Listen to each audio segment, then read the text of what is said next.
Welcome to Small Town Snarks. I'm Joel. And I'm Miranda. Let's get snarky. Lonely, broken feeling, lonely to my soul. The sun is gonna shine again. The sun is gonna shine again.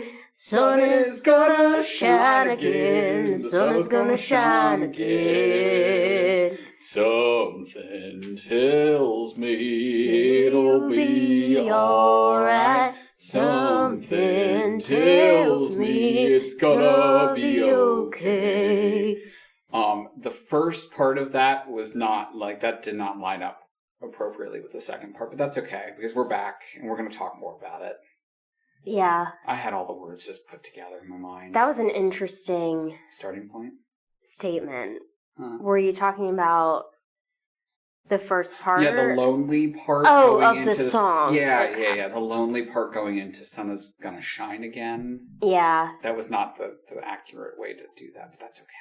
Well, we do what we want. We do. I think we do what we want. We interpret the songs in our own way, and honestly, I think we should have our own album. Cover album. Love that. That would be so good. One song from every show we've ever done. Yeah. Done. I mean, I think maybe for the 10-year anniversary cabaret, we should introduce the numbers by harmonizing about them first. Love that concept. I love it. Yeah. What's not to love? What's not to love? I think it's great. It's original, and I'm here for it. Yeah. Yeah. Done. Sell all the tickets. We're back, and for real this time, we're actually going to talk about Bright Star. Yes. Contrary to popular belief. So the Wicked Tour. Don't get me started on the Wicked Tour. Where we left off with Bright Star, we were talking about auditions and kind of the selection of the show. Yeah, and some venue drama that was surrounding that. Yeah, some venue drama. But I wanted to start out this episode with your blessing. Oh. To discuss my vision, because I had a vision how the show would go. Be. Yes. I've got big feelings. And a big story to tell. Okay. So are we ready to just strap in? I'm strapped in. Putting on the seatbelt? Yep, I'm ready to go. All right. Minimalism. You need a shirt that just says minimalism, period. I have so many feelings that I have not hid over the last 40, 50 some odd episodes of this podcast. I think you've just been hurt by sets. Personally attacked. That might be it. Yeah. Here's my thing. I love when I can describe a set design and people laugh and think it is the most ridiculous thing that they've ever heard. And say, that'll never work. People aren't going to want to see that. People are paying money. They want to see their money on stage. And then I do said crazy thing, and it's just turns out spectacularly. Nothing brings me greater joy than that. I will say, in reference to Bright Star, going into it, I wanted to focus on a production and on a set that was somewhat tied to what they had on Broadway. I mean, from that standpoint, this was the first show that I had really directed by myself, and I wasn't working with a lot as far as concepts, other than I knew I loved the show, and I wanted to give it, I wanted to give it enough to tell the story and not overcrowd it, if that makes sense. Right. And we were dealing with a really big stage, too. And we're dealing with, a very, very large stage. Mm-hmm. So, from my perspective, the first thing that I thought of was, I knew I wanted to go minimalist with it, and I wanted to just let the performers tell the story. Mm-hmm. And the thing that, I'll never forget this particular summer, I had that idea in my mind going into this process, and then we were working with minimalism and we were, learning the blocking and we were learning the spacing, and the set itself hadn't been fully constructed yet. And I felt like there were still some concepts that I was still toying around with. I wasn't quite sure what I was going to do. And then early that August, it was early August, the show was Labor Day weekend. So this was like a month before the show. I went to see Into the Woods. Do you remember me after I came back from that Into the Woods trip? You probably had some grand ideas. I was more insufferable then on minimalism than I had ever been. Yes. Okay. For some reason, when you said that, I was picturing the Into the Woods Park version, not the revival. No. Oh, I remember when you saw the revival. Yes. My life will always be marked as pre-Into the Woods 2022 revival and post-Into the Woods 2022 revival. To which I said, it's like a concert version of Into the Woods. And you said, but it's not, though. So, now that I've had some time to breathe and to simmer over that production, yes, it was a concert version of the show. However, it was different. The show had started off at New York City Center. They do a New York City Center Encores series where they put on shows typically that were done, 30, 40, 50 years ago and were not overly well received initially, but giving them another chance at life.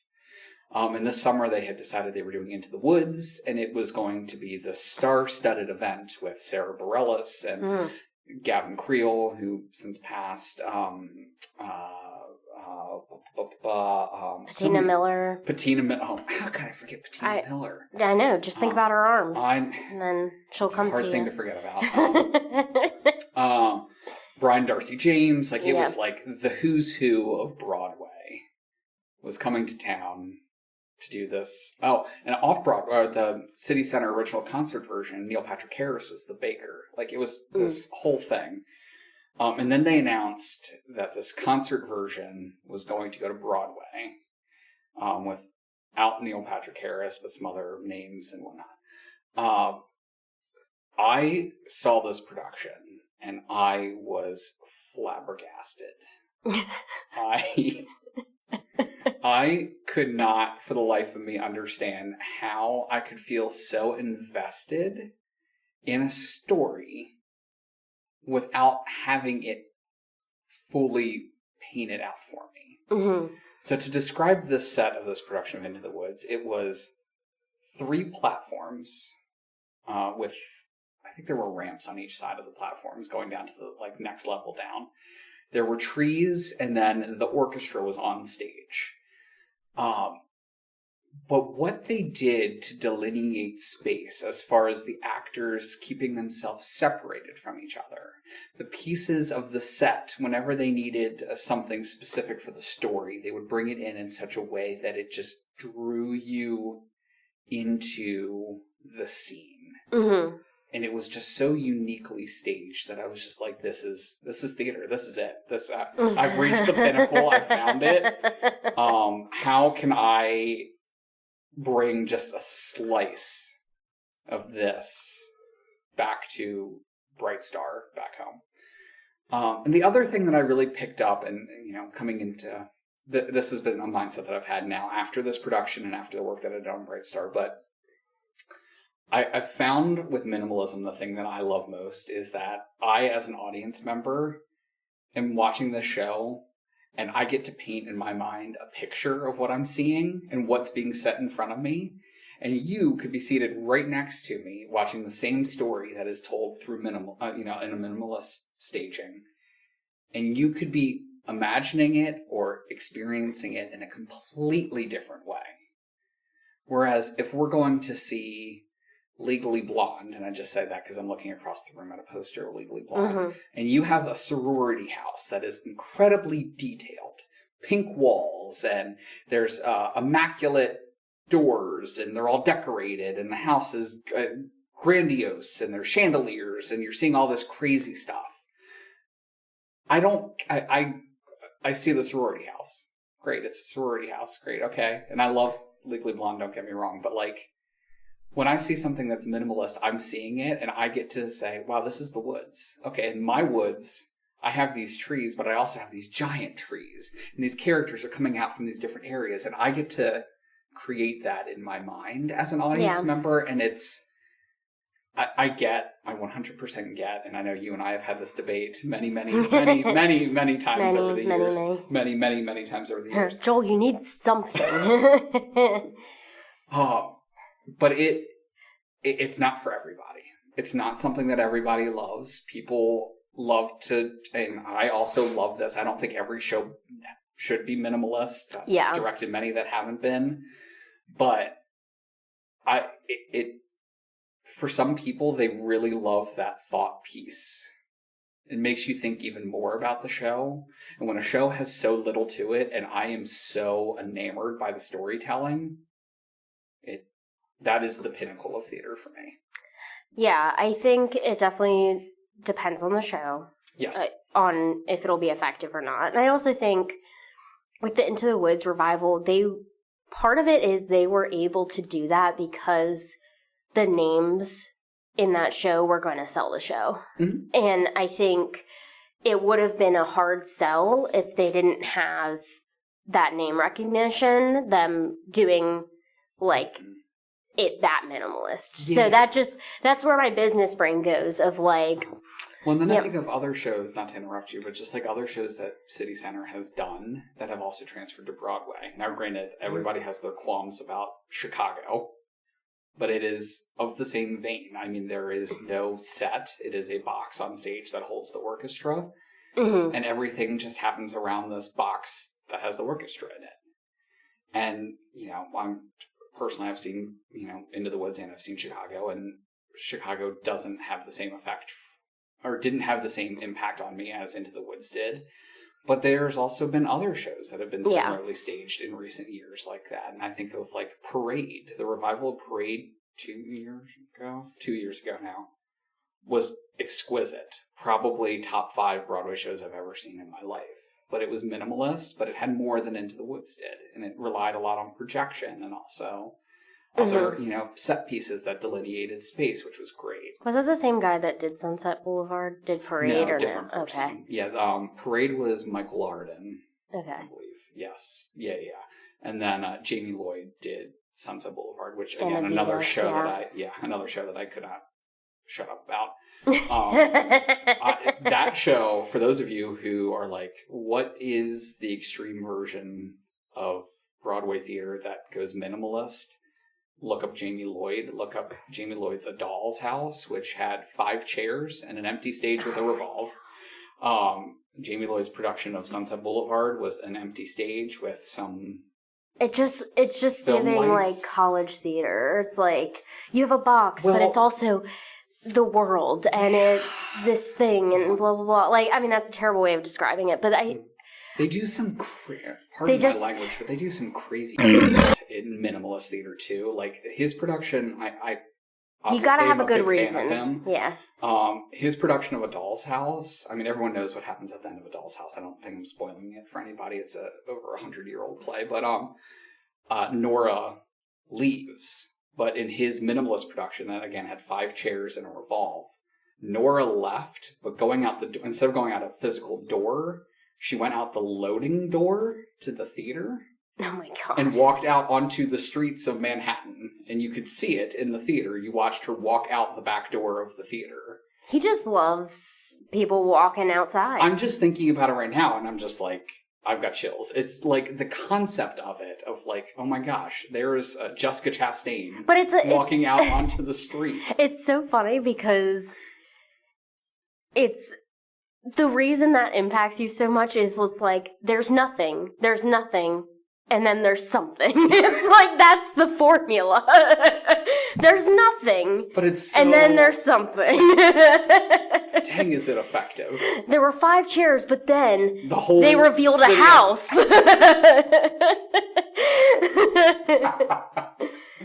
Or, I mean, you know, we talk about Jamie Lloyd and like his Sunset Boulevard. The thing that I know you were waiting on me to get to was...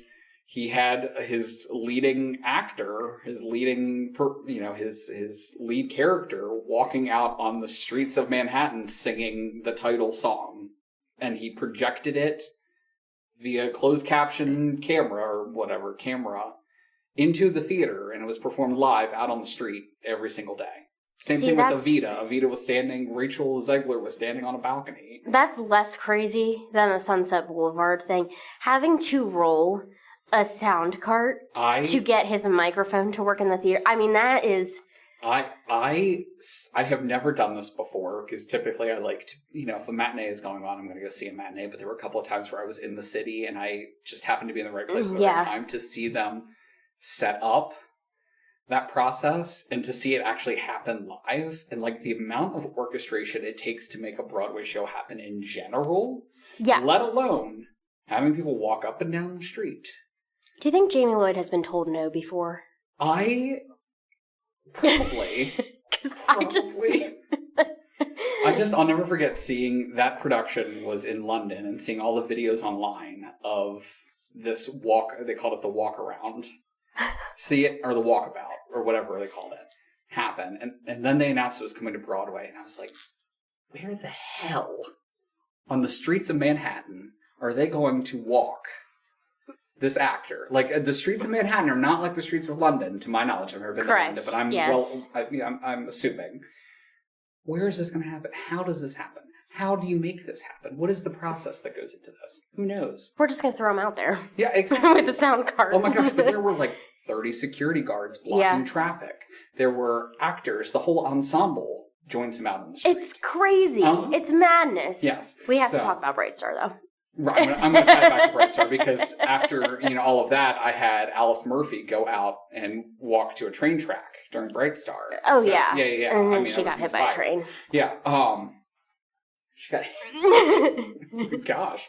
No, so tying it back to Into the Woods and like Minimalist, what I was striving for with Bright Star was how I can create a set that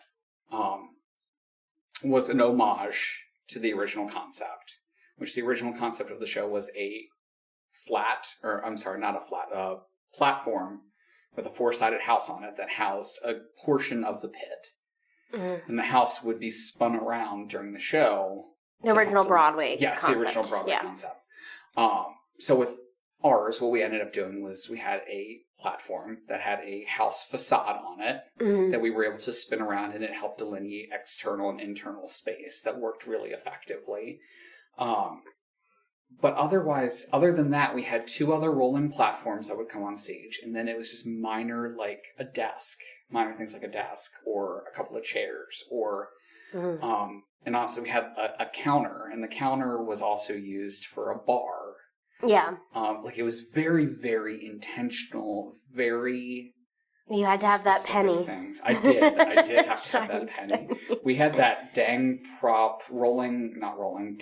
circle platform from Godspell that we just could not give up on. And I had given up on it at that point, and you were like, "But can you keep one for the penny?" It's like, oh my god. So that was the big focus there, and then the other thing two things that worked one thing that worked really, really well that I was really happy with, and then the other thing that didn't end up working out that I wish could have. The one thing that I was really hoping for that did not work out was I wanted to have the mid-stage curtain open, and I wanted the stage to reveal, I wanted the back wall of the space to be the back wall for the show. You may not remember this conversation. The main curtain, you mean? No, the mid-stage black curtain. I wanted to be open, and I wanted the back wall. Oh, did we have the mid closed for the whole show? Yes. Oh, because it was so big. Yes, and also, so the reason why, I remember having a conversation with you, and I said, this is what I want to do, and you said, okay, that's crazy, and how are people going to be able to cross backstage? And I was like, the hallway. And you're like, okay, yeah, we could try it, sure. This was until we went backstage and realized that the other theater company in that space had recently done Nonsense and had painted a giant white cross. Oh my gosh. On the back wall. On the back wall of the theater. Yeah, I had forgotten about that. Yeah.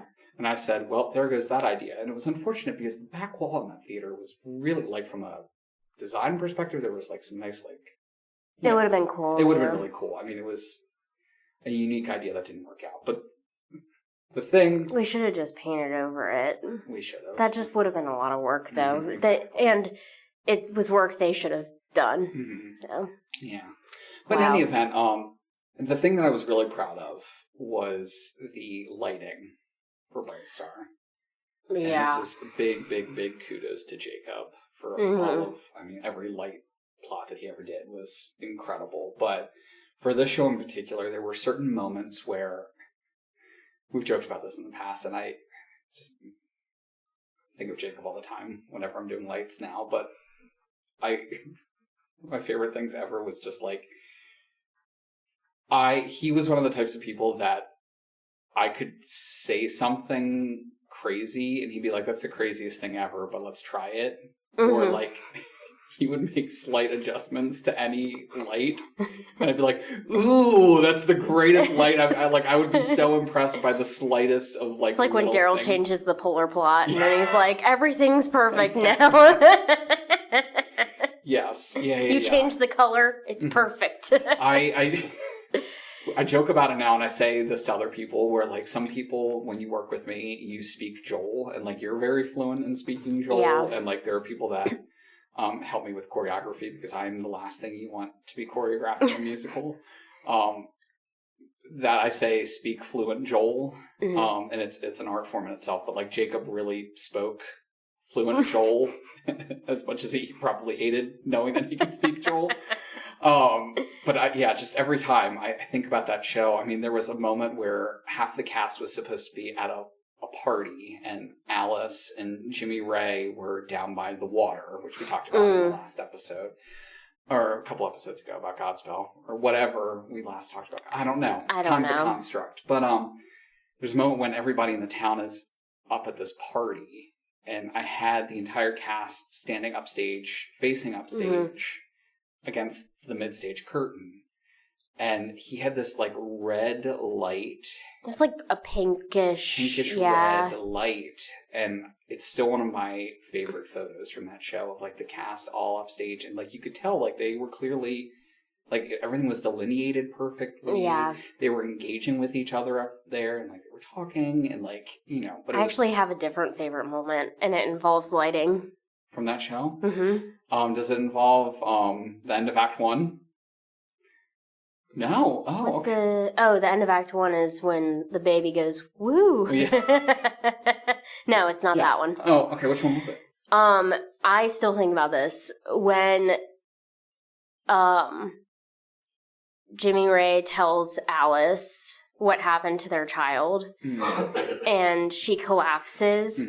It was like, I don't even know how he did it. We didn't have spotlights or anything, but it was like the lights closed in on them. And it was just huge stage, but it was just two actors in a light.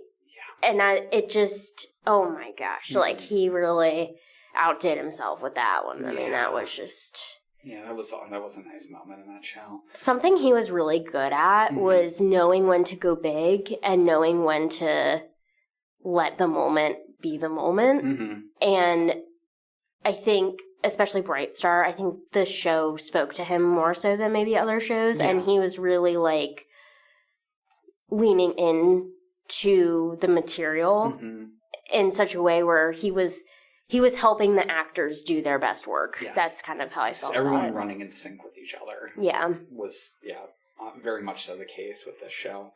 Some of the other, kind of moving away from the rehearsal process, and we'll come back because we've got some good stories. But one of my other favorite, like, staging moments, there's actually two, specifically the end of Act 1 when the baby is thrown. Yeah. There's a nice, like, slow train sound going into that scene. Yeah. And essentially the cast came in with chairs and created the train on stage. Like, they put chairs together that looked like rows seats on a train. And then just the lights slowly starting to come up and you realize, like, what's happening. Like, okay, he's on the train. And then the throwing of the baby from the train. Like, that moment with the lights changing and things, it just... And I don't know if did we talk about the people backstage during that moment? I don't think we did. They basically, was it Katie? And, like, a couple other people? Okay, so it was 4 people. Okay. With the comforter from the bed. Yeah. Okay, so 4 people in the wing. Yes. They also, so this theater also had dance companies coming in, so they had those lower side lights in the wings. So there was a bunch of lights right there. Mm-hmm. 4 people in the wing holding a comforter, hoping that, what is the mayor's name? Billy Bob? Whatever. What is the character's name? Jimmy Ray and, wow.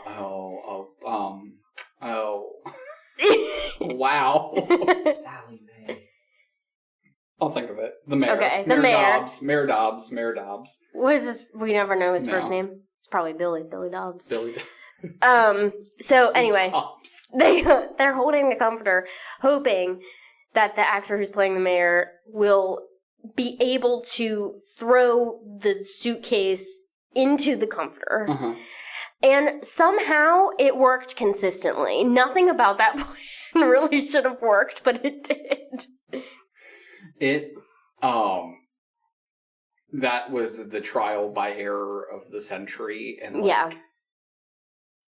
it's a really important moment, and it's a difficult moment to do. And there's like 37,000 different ways to do it, and I've seen hundreds of productions do it, like, through my reviews over the years, and, like, you know, some people, you know, on Broadway, it flew up into the rafters, and it spun, and I was like, I don't know how the hell they did that. Broadway money, I guess, but, sometimes you just gotta literally throw it. Sometimes you do. Sometimes you do. I mean, you got that, you got, it's a production, and I think we tried this at one point too, but there was a production that had it attached to the end of a stick.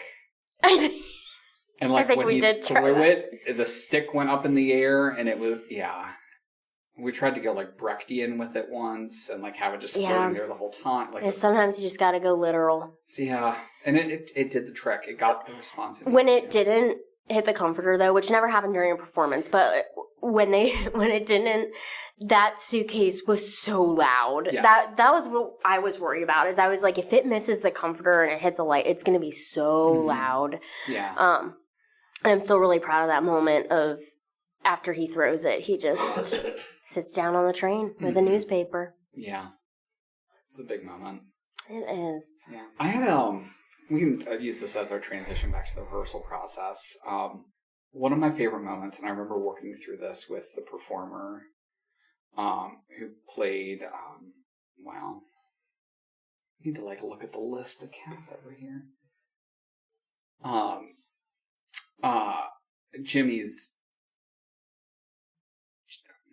Billy's dad. When we have the discovery at the end of the show, this is arguably one of my favorite things I've ever done on stage from a design perspective. You talk about it a lot. I do, but I don't think I've ever mentioned it on the podcast before. No, you haven't mentioned it on the podcast. And I'm super excited about it because this is a trick that Joel will use again in a later show, and it worked even more effectively there. But there's a moment where Billy's dad is telling him about the night that he was discovered. And it's a quick, like, jump back in time. And the actor who played that part was incredible to work with. Yeah. So good to work with. And I told him, you know, in this moment, in this flashback, you know, you're telling a story, but we want to see you as a younger version of yourself. And he came up with this idea of, like, when he'd walk, he'd have a very distinct walk as an older person. But when he goes back in time, his posture changes. And there's, like, little things about him that would change. And he was so good at taking notes with that type of stuff. But what we did, and I'm getting just so good at what I do. I've got Can your head fit in the room? No, I'm barely. He walked over to the other side of the stage, and there was a cloth hidden. The story goes that the baby was like Moses, and he was laying in the grass or in the swamp river, or whatever. Yeah. So we walked over, and he picked up off the ground this swaddle of cloth. He was holding it as a baby. And as he walked back across the stage and transitioned out of the story back to current day, he grabbed the corner of the cloth and threw it over his shoulder. Mm-hmm. It was just a handkerchief or something that he had. And it really sold it, the way he carried the cloth. He really sold the audience on that's the baby. Mm-hmm. And then using the cloth to go back to the present day. It was a beautiful dream sequence. It was really good. Yeah, it was really good. I was really proud of that moment and that work. Some of the other things from the rehearsal process that I will always remember from this show. There was a prop that we needed. And I remember you and I still have this prop in my collection. Do you remember the headstone? No? The angel, the teeny angel that you put on a piece of wood and slid across the stage. Super effective. Super effective. There's a moment at the beginning of Bright Star where Billy comes back and discovers that his mom has died while he was away at war. And his dad says, let's go down and we'll lay a rose upon her grave. I knew from the very beginning, I had a prop list. I knew that we needed a grave, and I could not figure out how to get a grave. This was August. Our typical go-to is when we need a grave or a tombstone, we take ourselves to the nearest Halloween store. It's nearest cemetery. Just grab one. To the nearest Spirit Halloween. Yeah. Purchase one. And that was not. We just had this issue recently. We did. We still have. Why are we having this issue repeatedly? I don't know, but I knew we needed one, and I kept delaying it, and then I kept forgetting about it, and then I think I was at Goodwill one day buying props for the show, and I see this. It couldn't have been. If it was 12 inches or a foot long, I would be shocked. It was the tiniest little thing. And it had to get out on stage left. And I was like, this is going to work. This is going to be what it's going to be. It's only on stage for like a minute. Like, it's not even that big of a deal. So we have all these debates about how we're going to get this thing out on stage. Because it's so small. And we wanted to get it further down stage so the audience could see it. So I was like, I've got a brilliant idea. Brilliant idea. And it was also very thin, so it wouldn't stand up on its own easily. I said, why don't we take a piece of, maybe, was it Luan? Yeah, really thin wood. Yeah. Yeah. I said, why don't we just hot glue that to this piece of wood, and then someone could slide it on from stage left. And then in the transition, you just pull it off stage. And it looked clean. It did. It looked really, really clean. But it was to your point, so funny. The smallest grave. It was. I mean, they didn't have a lot of money, so... When in doubt, use hot glue, exactly. too. That's just... I think that's the name of this episode. We have had moments in every show where we're just like, we just got to get it through. We just got to get it through to the end. It only has to make it 4 performances. Yeah. And like I said, I still have... There's a handful of props in my collection. And I still have that one. Is it on the piece of wood still? No, I took it off the wood. But I mean, I've got that. I've got a Sweeney Todd. Why didn't Pirelli's you bring bottle. that back for falsettos? We needed a grave. The tiny little It actually would have worked well in that space. In the smaller space. Oh my gosh. Yeah. Something else we need to talk about from that rehearsal process. Every show that we do, I'm going to be honest and say, every show that we do, we have, when you spend a lot of time with a lot of people and you have certain expectations going into a show, and those expectations are not met, or, you run into issues with fellow cast members or fellow technicians. It's something that we have to tackle with every show. It was not unique to Bright Star. What I will say overall, before we get into the specific story, is I was very, very, very, very happy with the way all of the performances ended up being with this show. It told the story, and I was very proud of this show. I still, we haven't gotten to this point in the podcast yet, but when we get to the end of this particular show, I'm going to say that I would absolutely do Bright Star again in a heartbeat without question. Yeah. It was a wonderful experience, and it was a wonderful cast and a wonderful group of people to work with. However, we did have a cast member that had quite a few feelings. You're so nice. I'm trying to say it with a little bit of grace. It's hard to find grace in this particular situation. Oh, yes. Tact. Mm-hmm. This individual was very, very upset with being asked to support certain things because in other companies, they were not asked to handle certain... They weren't requested to do certain things like support with moving props. Yeah. Assisting with things backstage, moving set pieces around.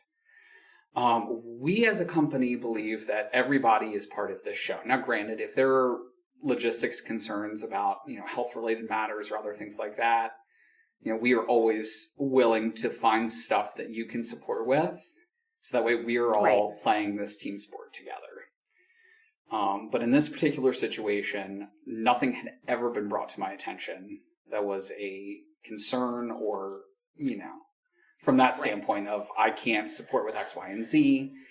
Well, this was, I think this part is important. This was an older individual. I wouldn't call them old. But they were, they were using their age as a reason for why they shouldn't have to participate in certain things. And it wasn't a, hey, I have this issue with my back. I can't do this thing. Can you put me on this other? It wasn't a conversation. Mm-hmm. It was a very heated statement that was being made in this moment, where they just kind of, I'll call it what it is. It was a temper tantrum. It was. Oh, yeah. With adult language. Yeah. Oh, yeah. Language that is not... That we can't say on the podcast. Correct. Exactly. And I mean, I appreciate you adding that extra context. Essentially, the way that it played out, I don't remember it, fully what led up to it, but I had a conversation with this individual and they were very, very frank with me about how they were feeling. And to your point, it was a temper tantrum. You should at least imply what they were calling their other cast members. What I will say is it was derogatory language that will directly towards in reference, women in the cast. Yes. In that situation, he's saying things like that. He's talking, he's upset about being asked to support in a capacity that he never anticipated or thought that he was, entitled to not have to be included in. And in that moment, I will say, although I'd been supporting and I had co-directed with you up to this point, and we had worked on, I was in a leadership role in multiple shows. I don't think I had ever confronted a situation like that up to this point. I mean, you didn't have a choice in that moment. He really just put it on you. Yes. And I very, very specifically remember saying, thank you for sharing.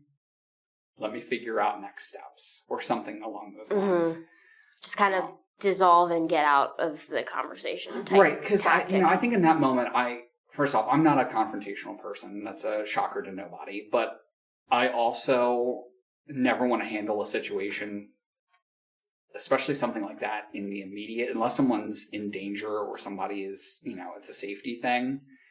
I need to take a moment to figure out what my next step is. And that's kind of my leadership philosophy too, of like, I don't ever act out of, you know, I don't want to say urgency, but I don't act out of, I need to take a moment to figure out next steps because I want to make sure I'm doing the right thing. I think it depends on the situation. I think if this were something like this were to come up again, I think you would be better equipped at this point to respond right away. I think it would just be very clear that's not, you can't talk to people like that.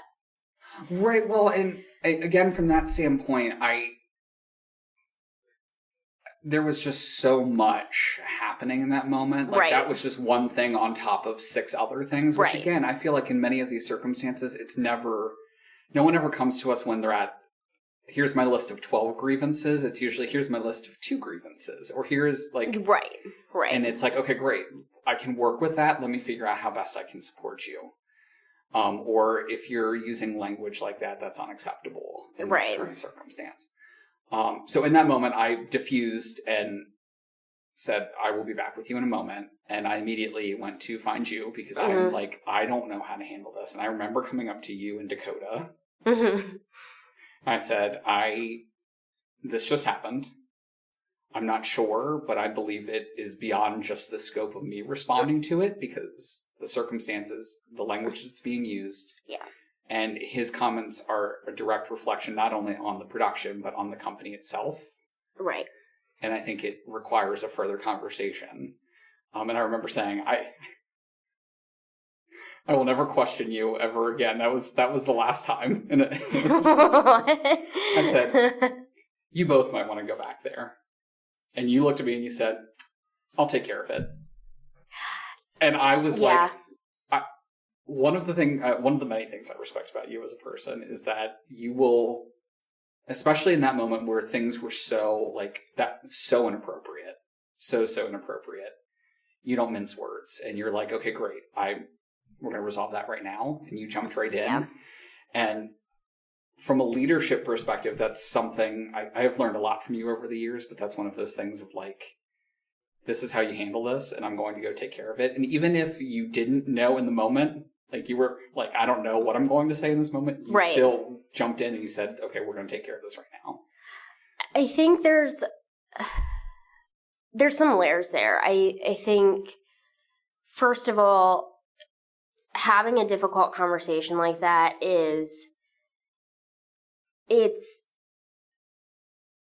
a skill. It took a long time for me to be able to do it, and I had to be forced to do it many times in order to get comfortable being uncomfortable. Yeah. And I think people who speak that way take advantage of the fact that most people aren't going to have that uncomfortable conversation with them. Sure.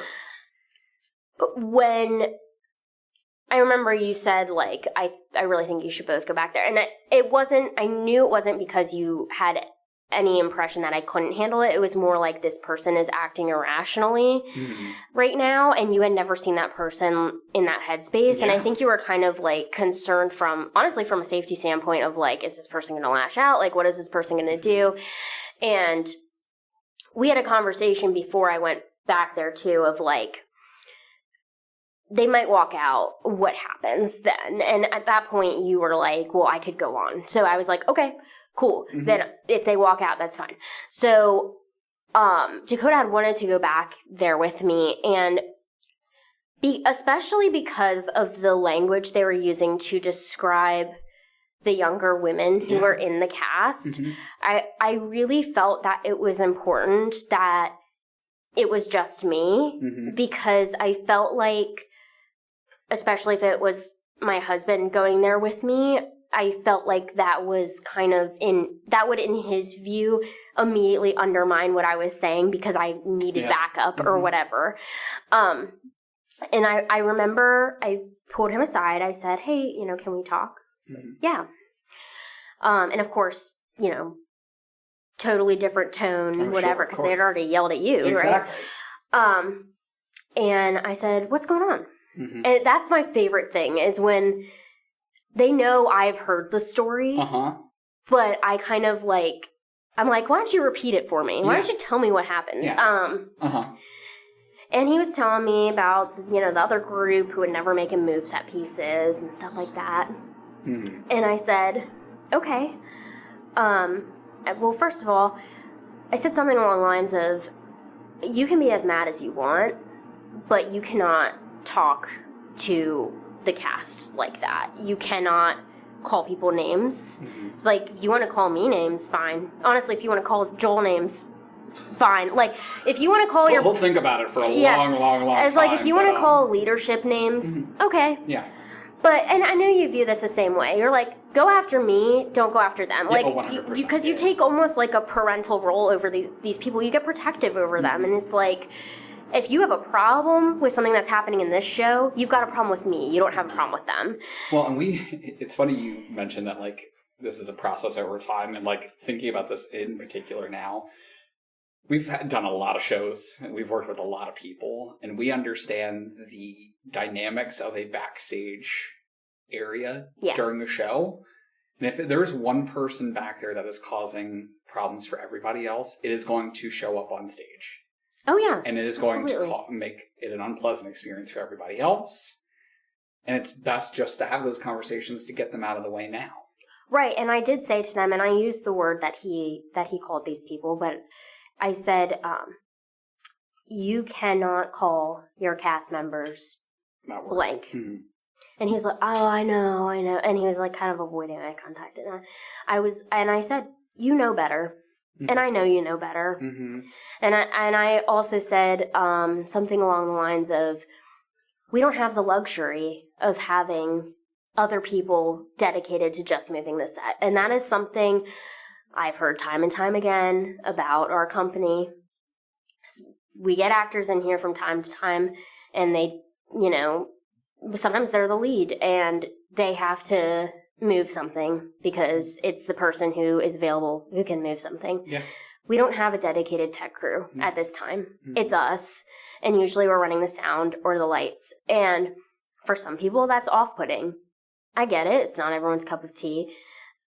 But I think there's also something really beautiful in the fact that, like, the person who's playing the character on the title of the poster is in there turning periactoids with Ensemble Joe. Yeah. It's community theater. Exactly. We are a community. Exactly. It's not that the company is in a community. It is, but we are a community of artists that are all trying to tell a story we are together. We are all on the same team, and we all have the same goal, and no one person is better than anyone else. And especially here, with starting the company so young, and we talked about that a lot, like, I'm sorry, you don't get special privileges just because you're older than other cast members. That's not how this works. And it may work that way at other companies. It doesn't work that way here. Yeah. And I explained that to him, and I was like, I'm giving you the opportunity. If you would like to leave right now, you can do so. If you choose to stay, you need to be a team player for the remainder of the process, and then you never have to come back if you don't want to. And he chose to stay. And I think in a way, I'm very glad that he had that blow up, because I think that conversation needed to happen. Oh, yeah. I think he needed the, like... He wanted to be heard. Yeah, and I think, too, I think there was a little bit of entitlement there, and I think we had to put our foot down. And, that it was good in that moment to know, like, the show will be fine if he walks out. And, like, he might, and, like, that would suck, but I don't want him here if he doesn't want to be here. Right. And ended up finishing out the show, and, like, I don't have any animosity towards him or anything, and I think, he did acknowledge that he shouldn't have said those things, but it was definitely one of those moments where I was like, wow, okay, I wasn't expecting to have that conversation with a grown man today, but that's just where we are, and... We do what we gotta do. Yeah, And I think, too, I'm hoping that one day I get out of this mindset of like feeling like I have to constantly prove myself. And I know we've had these conversations before of like, how many times have we done this? Like, why don't people trust us? And I think that was one of those moments too where it was important for me to have that conversation because I was starting to feel a little bit territorial over the fact that like, this is my company and you don't come in here and do that. Like, who are you? Who are you to think that you can just say those things about your cast member? Which, by the way, he didn't even have his lines memorized. And he was saying this stuff about other people. Like, sir, look in the mirror. Yep. Look in the mirror. For sure. So, yeah, that was a very eventful thing. I have one more super eventful moment from Bright Star that I need to talk about, but I want to give you the floor if you wanted to add anything to that story. You covered everything. I mean, like I said, it was a real learning opportunity for me, and I really, like I said, hadn't ever had an experience like that. And granted, I don't think I've had any. I don't think I've had anything to that full extent since then. I mean, we've had some things off and on that, I personally feel like I've handled better because of that experience. Yeah. Like you said, it was a good learning opportunity for us. But yeah, I mean, when you're in it's such a small cast, and it's a show that is so intricately tied together by your performers all working in tandem with each other to tell the story. That energy just does not flow. Yeah. I mean, that was not a 60-person musical. This was a less than 20 people cast.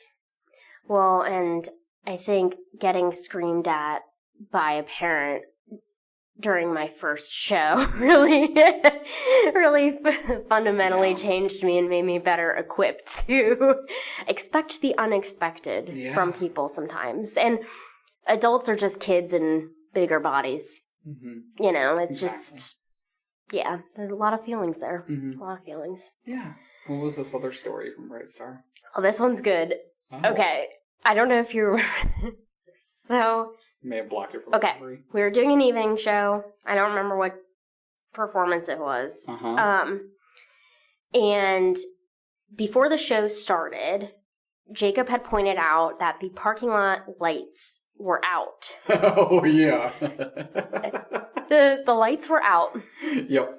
And it was Bright Star. We had a lot of older patrons who were, excited about folk music and Steve Martin and all this stuff. Yeah. And I was really worried. And not only was it pitch black, but it was also, if I remember correctly, there were some like cold spots. I don't know. It was September, so I feel like it wasn't icy, but there were some maybe potholes or something we were concerned about, people tripping. And I had messaged the person from the other company, I think, first, and they were kind of like, oh, we'll look at it tomorrow. And I was like, that's not good enough. So I messaged the person who was running the building, and I said, hey, like, the lights are out. Our show is expected to end at this time. Can you please come look at it before our show ends? And I didn't hear anything. And I was like checking my phone, but not really, because I'm also like running stuff. Yep. In the middle of, I think it's Act 2, when Jimmy Ray has this heartbreaking song about when he finds out what happened to his son. Heartbreaker. Yeah. Was it? What you done to... Yeah. Act 1 or Act 2? Okay. So it was in the middle of that song. I remember it vividly. He's having this heartbreaking song. And I feel breathing on my hand. And I turn, and the guy who runs the building is standing there with his dog in the theater. Yes. Right behind me. Yep. In the middle of this song. And he starts holding his dog back because his dog is excited and wants to just run through the theater. Yep. And he was like, hey, I got the lights working. I was like, okay, thank you so much. Thank you. Okay, bye. Like trying to get him out. Yeah. But this dog was so sweet, but he just like had him off leash all the time running through the building or like around the fields, which normally fine. Yeah. During a performance, during a ballad, you don't really expect a dog to come running through the aisles. So I will never forget that. Yeah, I forgot about that. It was one of those moments where I was like, this is unreal. This is just the craziest thing. Mm-hmm. Yeah. Yeah, I mean, from the run of the shows, I just remember the show being so well received from the people that were in the audience. I think the great thing, we've talked before on the podcast about people just experiencing shows that they've never seen before. Yeah. And there are still people that come up to us and say, Bright Star was one of my favorite shows you all have ever done, or we just love the story. It made me cry. I mean, it was just so impactful. Yeah. I mean, when you're directing a show, that's what you want at the end of the day. If people are feeling something afterwards, good. That's what I love to hear. And that's why you got to take chances on these shows you haven't heard of. Yes. Well, because it might become your favorite. Exactly. And I hear stuff like that, and I'm like, okay, you're picking up, like, I'm not crazy for how I felt after seeing it the first time. Like, I felt so impacted by it. Right. That I felt like other people should also take the time to see it. And that was huge to me. It also was super exciting. My family loves a matinee. They love a matinee. No, I'm not going to say it. Yeah, my family loves a matinee. When they attend, they love a matinee. Yeah, I was going to say, unless there's bread class, can't skip that. Exactly.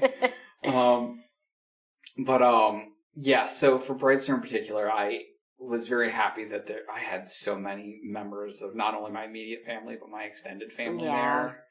And that was super special too. And I mean, I mentioned previously, but like Bright Star came into my life at a really interesting time. Like I didn't know it yet, but it was going to be a really interesting time for me. Yeah. And like something I was super grateful for was just the timing of when I got to do Bright Star. I got to sit with the show for a really long time and really appreciate it. And then when the timing came, it just felt like it was the right time. Yeah. And like I said earlier in this episode, I would do this show again in a heartbeat, without hesitation. Yeah. 10 times over. It still would be ridiculously hard to sell. However, it is the right story for the right time, and the right time is all the time. We would have to find or think of a really out-of-the-box marketing plan for it. Mm-hmm. Or this episode has to go viral. Yes. Mm-hmm. And then people can come from all over to see it. Mm-hmm. Yeah, it's just, if you are listening and you're like, I've listened for 3 episodes now, and I have no idea what Bright Star is, and I love new musicals and I love great stories. Do yourself a favor and go and listen to that soundtrack and read the plot, and whatever you do not watch videos online of the show. Whatever you do. There definitely is not recording of the professional production on there. Not at all. Definitely do not do that, whatever you do, because it's illegal and it's bad. Mm-hmm. Yeah, I don't recommend it at all. It's a treat. It's an absolute treat of a show, and a gem. It's a gem. It's a rare show that just got lost in the mix of so many other really great musicals. Hamilton, Waitress, Color Purple. Yeah. And it deserves its respect and its flowers. I agree. I'm glad we had the chance to tackle it. I agree. I think we'll tackle it again someday. I really do. I hope so. I hope so. It's a good one. I did think of 2 little quick funny things from the show that we can wrap up on. I know we're like well over time, but I went away for a couple of days during the Bright Star rehearsal process. And I'll never forget coming back and you all had taken photos, cast member photos. out in the wilderness. You all took photos at a carnival. Oh, yeah, we Promotional did. photos at the carnival. Yeah. Promotional photos by like a stream, I think. So that, I didn't take that one. The people playing those roles just happened to be a couple, so they were like on this trip and took that, so we used it. I was trying so hard. I was trying everything under the sun to get people in that theater. And it, we had a nice turnout. Honestly, yeah. We really did. And I think from a company growth standpoint too, it has helped establish us as companies that a company that's not afraid to tackle that kind of material, and I think that is helpful as well. So you heard it here first. 2027, we will be doing Bright Star 5 different times. Okay. With different directors each time in different styles. There'll be one person in the audience. Get ready for Joel's maximum. I know what we need to do. Extravaganza of Bright Star. Call up Steve Martin to play the mayor. No, we're just tell him send the masses to this theater to see a production of your work. Can we just call him up? Mm-hmm. I've got him on speed dial. Yeah, I've got Meryl, but yeah. The connection there is Martin Short, but yes, yeah. It was a shame he wasn't able to make it that weekend. Or Selena Gomez. Oh my gosh! And with that, keep shining for me. Bright Stars up on the shelf. Pour me another round. Sure. Yeah. And next up on the docket, My got butt. blood. We've got blood everywhere, all over the stage. I said during Rudolph, one of the kids, an adult came up to me and was like, "Where do I put this mic?" And I was like, "Up your butt." But it was someone we're friends with, so I was just messing with them. Right behind them was one of the kids that is just hilarious, and we work with this kid's mom. And he walks away, and the kid's mom goes, "Yeah, Miranda, that's an example of something we're trying to get our kids not to say in the house." And I was like, "Well, sorry about that." Tell them that's theater language. It's not house language. Yeah, exactly. Yeah. You can say it around Miss Miranda, but not at home. And not in school. Oh my gosh. Oh, yeah. Evil Dead is on the horizon. S-Mart employee. You don't even know much about this show. I mean, I saw it. Go in. Yeah. Yeah. We'll get there. We'll get there. All right. Ta-ta. Ta-ta for now. And that's a wrap. Thanks for getting snarky with us. We'll see you later. See you next time.